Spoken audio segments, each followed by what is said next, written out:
It's time for You Auto Know with Steve Hurley from Stingray Chevrolet. And today we're going to talk about paying for your new car. How much should you put down, etc. Steve has tips to ensure you don't get in over your head, because nobody wants that. Good to have you back, Steve. Thank you. Good to be back. So let's talk about when you've finally decided you're getting the car and you're now in the office with the finance guy. What should you be asking, and what is gap insurance?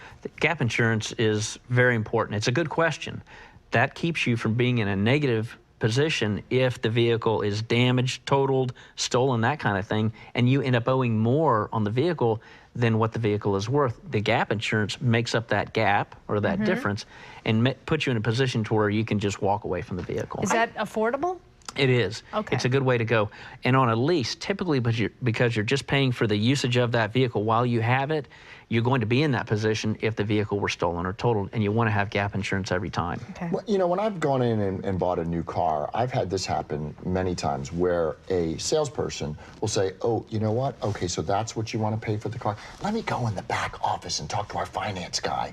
Now, should you put up with that, or should you just deal with a straightforward, this is what we're going to allow you to pay for this vehicle, or this is what I want to pay for the vehicle? How far can you go with that? You want to go with your instinct. If you're comfortable with the way the negotiation is going, go with your instinct.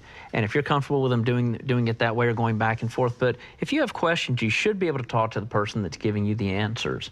And oftentimes, someone wants to purchase a vehicle and they have a payment range in mind, yet that particular vehicle may be too expensive, and the salesperson may not know that based on the payment budget, so forth. So they'll have the finance individual come out and talk to you, but you should be able to talk to that individual. Obviously, people want their monthly to be as low as possible, Yes. so they're encouraged to put as much down as they possibly can. Yes. Do people sometimes put more down than they should, especially when they plan on trading that car in later? That's the key, is how long you're going to keep the vehicle. If you're going to pay that vehicle off, you may want to put as much as you can down and you're comfortable with, get the lower payment, and go as short a term as possible to get it paid for. However, most people trade every 2 to 4 years, and so oftentimes it makes sense not to put as much down. What if your credit isn't stellar?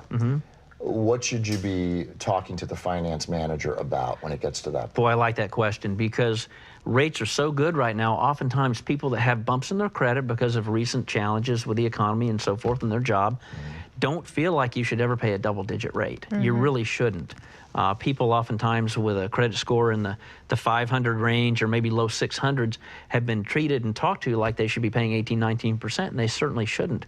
You can still get a good rate in the 7 to 9% range with very, very bumpy, rough credit. What's Credit Life? What is that? Credit life insurance is sold in the finance office.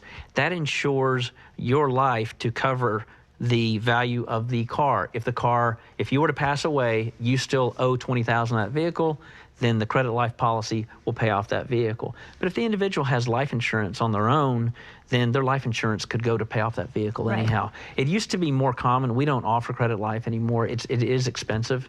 It's effective and it works well when the unfortunate circumstance when you need it, but it is more expensive. So you should really be wary of people that are trying to sell you these add-ons and really research those add-ons before you get to the finance office. Definitely. All right, Steve. Thank you so much. And for more information on Stingray Chevrolet, just head to stingraychevrolet.com. We'll be right back with more Daytimes. Don't go away.